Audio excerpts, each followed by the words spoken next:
Hi, good evening and welcome to Joy News Prime. Coming up this hour, President Akufo-Addo looks up to God for economic salvation as he affirms that despite the challenges facing the country, his government will not relent in effort to improve the education, health, security, and other needs of the people. I continue to have an abiding faith in God to help turn the fortunes of our nation around.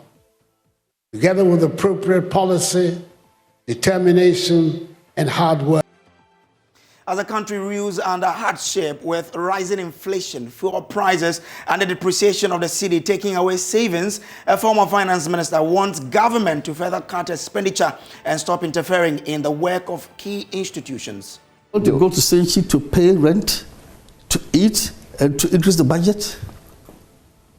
It can be done here, anywhere. You have to go to Senchi. To travel outside, to think about the economy.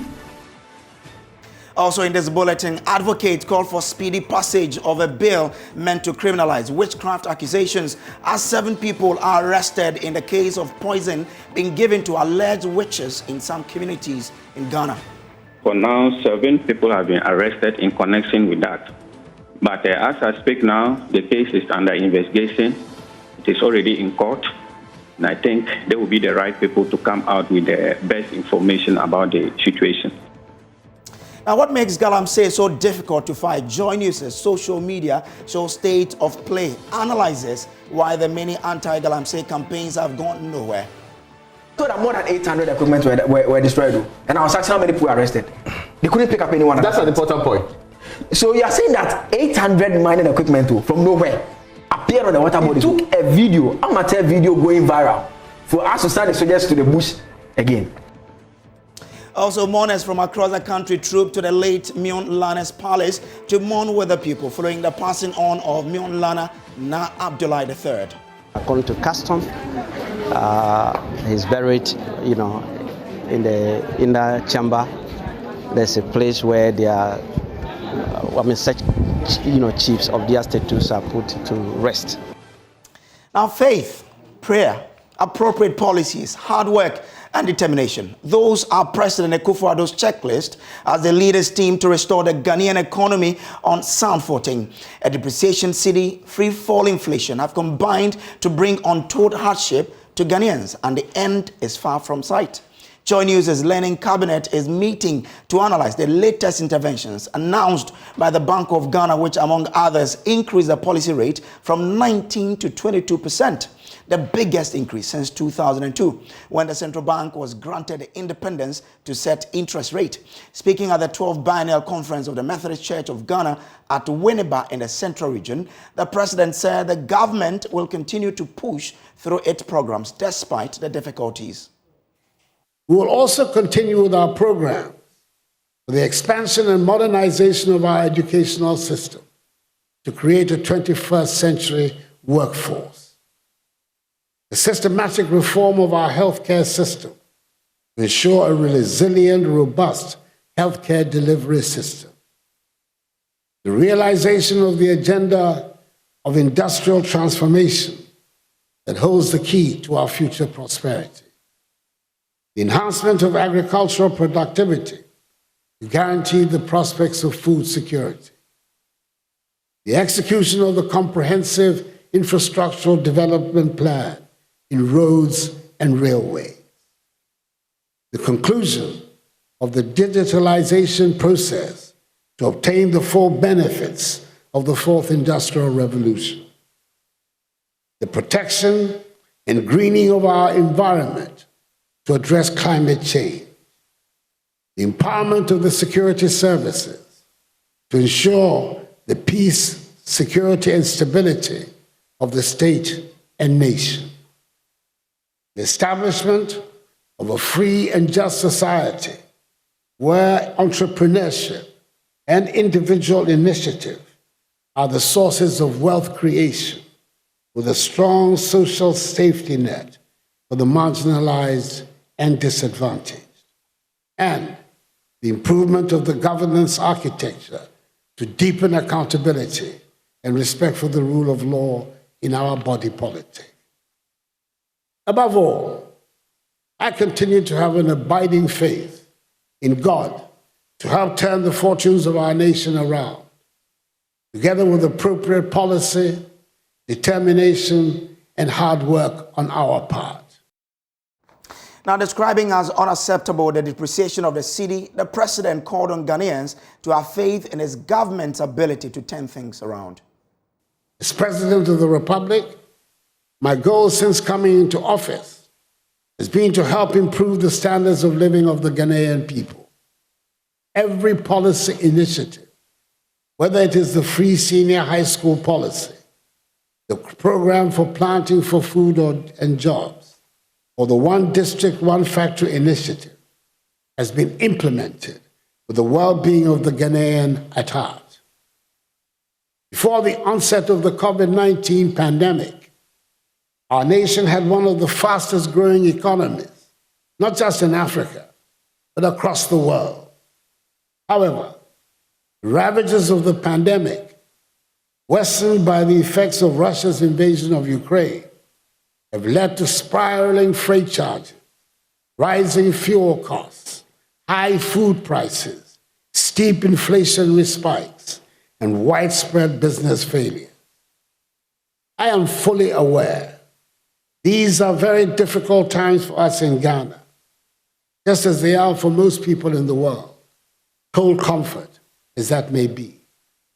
However, just as I said recently, the Akufo-Addo government has not thrown its hands up in despair at this pernicious development. We're determined to bring relief to the Ghanaian people and return the economy back to the high rates of growth that characterized the management of our economy in the 3 years preceding the COVID outbreak in 2020. The approach with the International Monetary Fund is an important step in the short run towards that goal.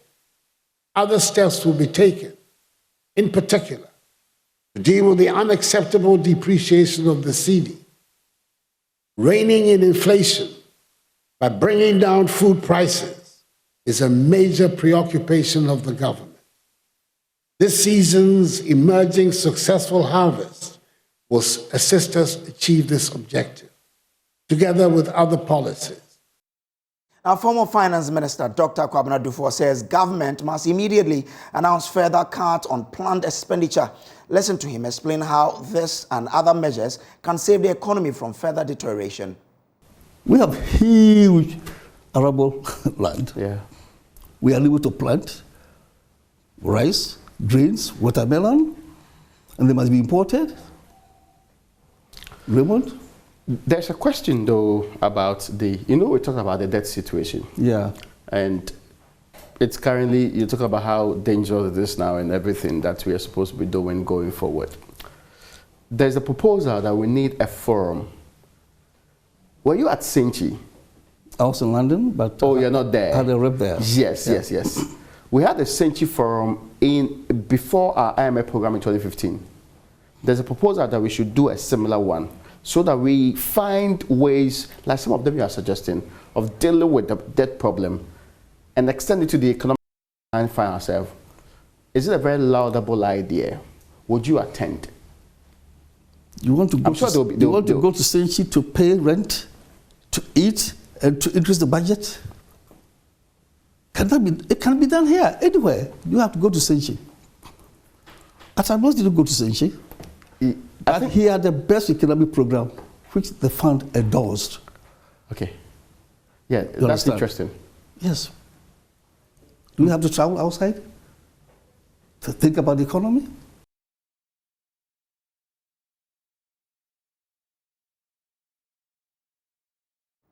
So that's former Finance Minister Dr. Kwabena Duffour there. You're still watching the Joy News Prime here on the Joy News channel. So we are moving on to other stories here. Should the Finance Minister step aside? That's a question we posed to him. Because you say you were quoting what Einstein said years ago. Einstein said, no problem can be solved, but from the same level of consciousness that created the problem. Einstein said so. No, but you are basically quoting him because you want to say he should go too. No, you quoted him. Yeah. Well, I get you. So it's a very dicey issue. One person doesn't make an economic team. That's true. You understand? So I wouldn't like to comment on that. You don't want him to go? No, I wouldn't like to. Is it because you have been finance? Because is it because you have been finance minister before? No, not because of he's your friend. Einstein said. Are you saying that one person created a problem or a group? They say he's the man who told us not long ago we are not going to the IMF, yes. that we are a proud nation, yes. and that we are not a country that's going to be looked to some Western country or which group into manage the economy for us, that we are old enough to manage our own business, and IMF was not on the table. Just by backtracking, that's what someone said. Is he the leader of the nation? No, he's not. I mean, of course. It's a leadership problem. It's a leadership problem. Really? Of course, yes. No, because we can't ask the president to leave. That's the other point. No, we can ask the guy who's managing the economy to leave. You don't think so? I wouldn't comment on that because I do not know what is going on there. Now, 7 people are in the grip of the police for their alleged involvement in the killing of an old man and woman who were branded as witches in the Talensi district of the Upper East region. The accused persons were forced by a fetish priest under the instruction of some community members to drink some concoctions to prove their innocence.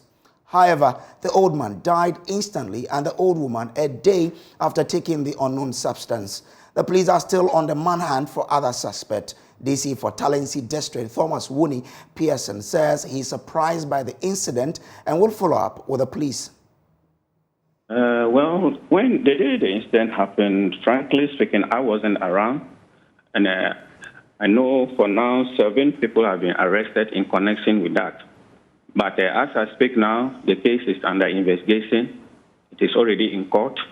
And I think they will be the right people to come out with the best information about the situation. I'm only aware that they are from a community called Yamriga. But the fetish priest is rather coming from my electoral area, the Toko that I'm talking of. Okay. But actually, I wasn't there and I don't know the names of the victims that as you are talking about. Is this something that is common practice in your area? Actually, this is the first time that I've seen something like that happening in my electoral area. I've never witnessed something before. Well, as the case is already in court, I don't think the community has something to do. The court will come out with their investigation and whatever that is. I think the outcome with the court will be the best solution. So currently, I don't think I have any information regarding to the reaction of the community in Yamriga because I'm not coming from that community. Now, Professor John Azuma of the Sane Institute has been part of a team of advocates calling for a bill to criminalize witchcraft accusations. He says the system must act swiftly to save lives. We have been proposing that we need a bill. The bill is in the works. The bill is in the works. But with this particular case, what we need to do is to prosecute people to the fullest extent of the law.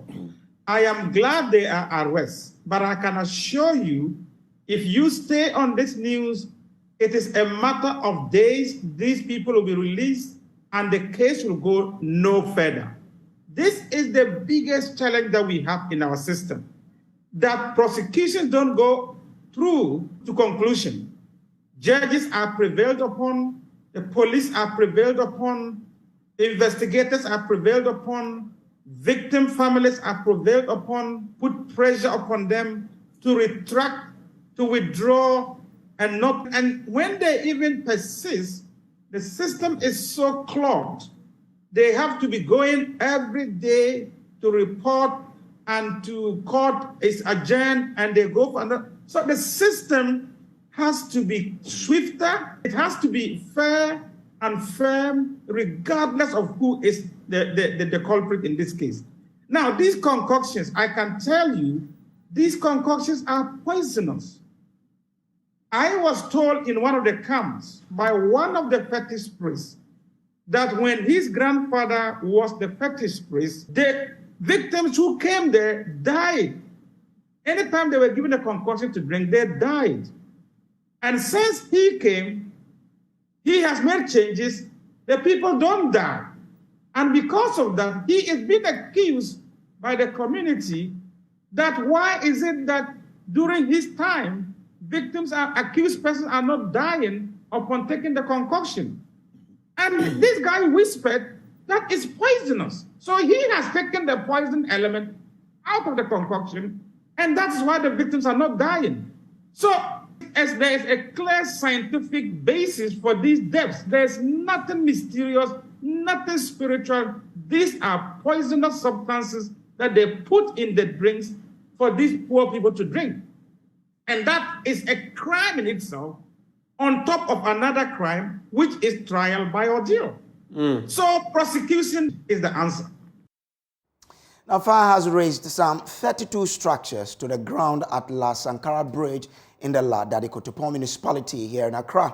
According to residents, the fire, which started at about 4:30 a.m. on Thursday dawn, was escalated by the explosion of several gas cylinders kept in the rooms of occupants.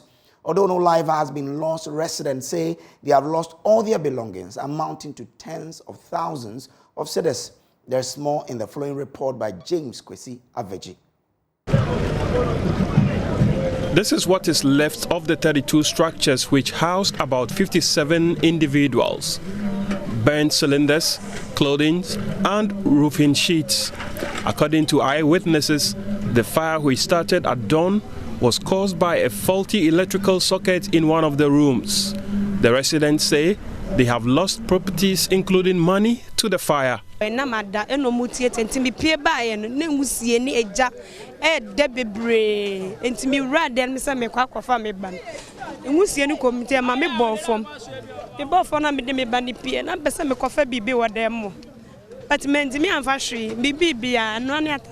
So she tells me that she was sleeping. Actually, she came out when she was told that fire has started in the room, and so she went back to pick her son who was sleeping in the room. She went inside, got suffocated by the smoke and fell down, but she was able to bring the child out. She was not able to pick any of her belongings. All that she's got with her right now is the attire in which she is.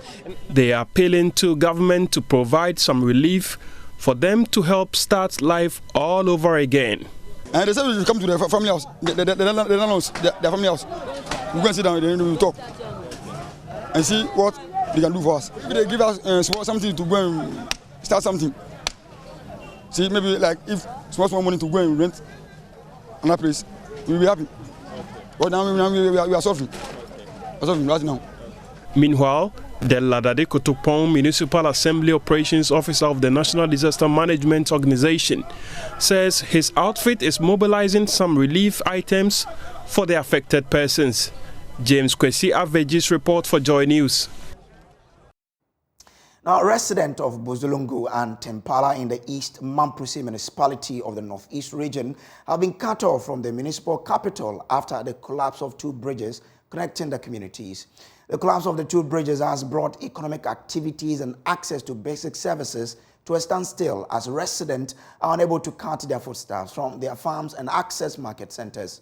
They are appealing to the municipal authorities to come to their rescue. Correspondent Elias Otanko reports. This is the Langbinsi-Kasape-Bozolongo-Timpela Highway, a major regional route that leads from Langbinsi in East Mamprusi to connect the main Tamale-Bolgatanga Highway at Bimsi in the West Mamprusi municipality. There are several communities along this road where the residents are largely into subsistence farming, crop and livestock trade. This has been the only route for the residents to travel and do businesses in other parts of the region and beyond. But for weeks now, economic activities along the road have come to a complete halt, leaving the residents trapped and isolated after heavy rains destroyed two bridges on the road.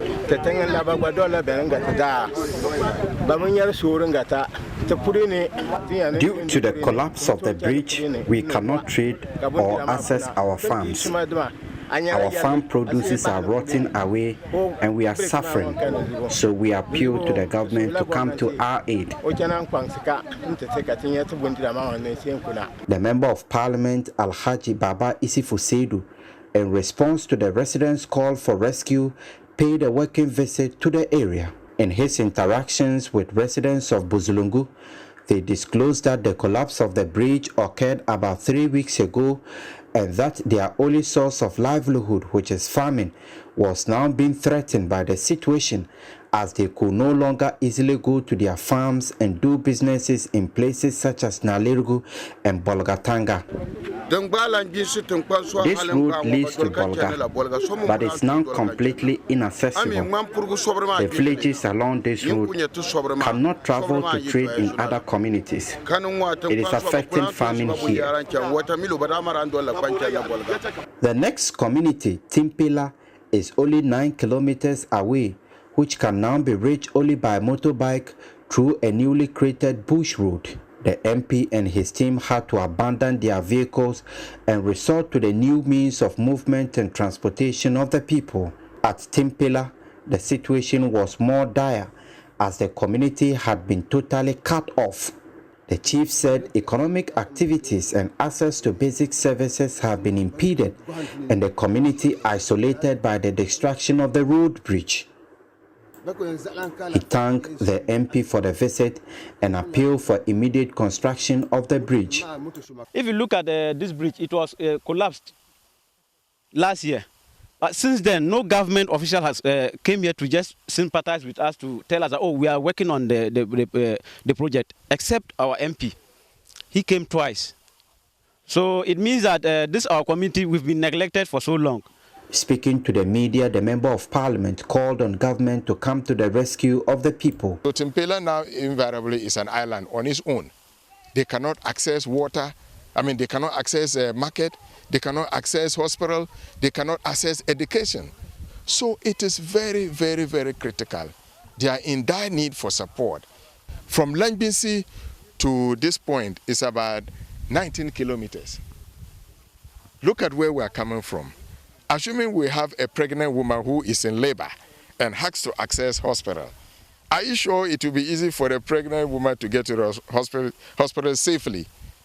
He also said he had already taken steps to ensure the Minister for Roads was brought before Parliament to explain why the contract for the construction of the road was abrogated by the government and when it will be re-awarded. Yeah, I've filed a question. Fortunately, it has been admitted by Speaker, but it has not been executed on the floor of Parliament. I'm hopeful that, when we go back, the road minister will be brought before the Parliament and will engage, we'll have a conversation about this road and this bridge. This government is getting so insensitive to the plight of the poor. There has to be a regional balance in development. You have resources, you tap into the resources, you have to maximize and spread development to be able to bridge the gap between the rural and the poor communities. Look at where we are. How can you say that this is Ghana? From Langbinsi, Ilyas Sutanko, Joy News. Let's stay up north, where Dagon has been plunged into mourning following the announcement of the untimely death of the Mion Lana, the man in line to succeed Yana Abukari Muhammad II, based on the rotational system of the Dagon Namship. Born in 1974 and belonging to the Abudu Gate, the late Mion Lana was also the regent of Dagon, a position he held until his death at the Kolebu Teaching Hospital after a short illness.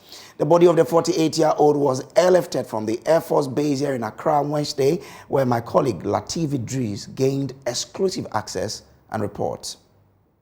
ربنا آتنا في الدنيا حسنة وفي الآخرة حسنة وقنا عذاب النار وارزق الجنة مع أبرار يا عزيز يا غفار يا رب العالمين سبحان ربك رب العزة عما يصفون والسلام على المرسلين والحمد لله صلوا على النبي صلى الله عليه وسلم. So that's the short prayer session that has been held here at the Air Force Base here at Bema Camp, and the body of the late Mion Lana is being carried into the chopper and will be flown to Yendi for the Islamic burial to take place. We would engage one of the foremost persons here to give us a breakdown of exactly what's going to happen once we leave here at the Air Force Base. Let's quickly catch up with the one who led the prayer session here, to see if we can catch a glimpse of what awaits back in Yendi. Assalamu alaikum. My name is Latif Idris from Joy News. Yes. Condolence to all of us. May Allah give him Jannatul Firdaus. May Allah pardon him of his shortcomings. And we just want to find out from you, what is the arrangement once the body gets to Yendi in the next few hours? You see, it's a big chief. And since it's a big chief, we cannot preempt until we get home before we can preempt. As a royal, the road to the Dagon throne was cut out for Abdullahi Muhammadu, who quickly ascended to become Bolin Lana at a rather early age of 14, and later Mion Lana. As the first son of his late father, the late chief quickly rose through the ranks to become regent of his late father, the late Yana Muhammadu Abdullahi IV, for the past 30 years. As recent as December 2018, the late Mion Lana was also installed as regent of Dagon. The 48-year-old survived by 4 wives and 12 children.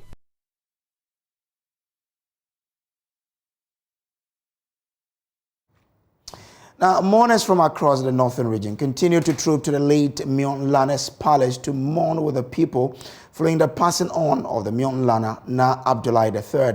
The third day of funeral ceremony, also known as Bogli Lobo, is set to be performed on Thursday at his palace. The late chief was laid to rest Wednesday night in an inner chamber in the palace. The talking drums continue to sing praise to the late chief of Miao.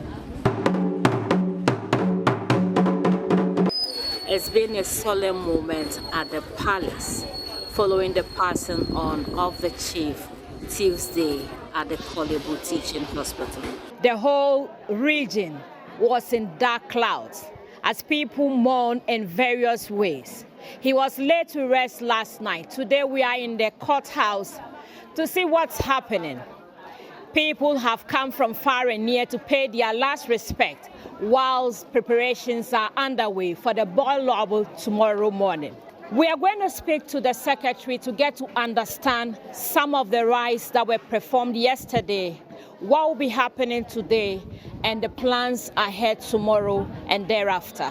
So we know that when a chief prominent as the Mion Lana is dead, we just do not go ahead and start calling names or telling people about it. What's the process? Well, the process is according to the tradition. This era when we have social media, people have phones and they are trying to just break news about the passing of a king.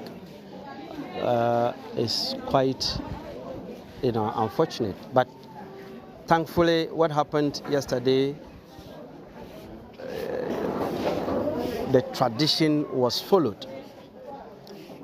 The basic things that were supposed to be done were done, and everybody followed it. And certain rites that we cannot disclose on camera were done on the late king, and burial was done. Where was he buried? He's a king, a chief, a paramount chief at that, and is buried according to tradition, according to custom. He's buried, in the inner chamber. There's a place where there are, chiefs of their status are put to rest. We are told that the Bali Lobo will be held tomorrow. We get to understand what this ceremony is. I'm finding it difficult because until I seek authorization to speak on some of these things that you are going deeper into, I may not be able to tell you what exactly the Bali Lobo is for a king, of that status. But at the end of the day, just like every other person who passes on, there's a third day ceremony, but this is a little bit different from just an ordinary person. But it signifies an important, rite that will be done for the soul, the dead, the body, and all the journey that he has to make. The late Maulana Muhammad Abdullahi III, who died at 48, would have been the next in line after the Yana Abukari II on the rotational base of the Dagon kingship. Now, still to come here on the Joy News Prime, what makes Galamsey so difficult to fight? Joy News' social media show State of Play analyzes why the many anti-Galamsey campaigns have gone nowhere. I told that more than 800 equipment were destroyed, and I was asking how many people were arrested. They couldn't pick up anyone. That's an important point. So you are saying that 800 mining equipment from nowhere appeared on the water body. It took a video, amateur video going viral, for us to send the soldiers to the bush again. We'll be back with details of this and many other stories. Stay with us.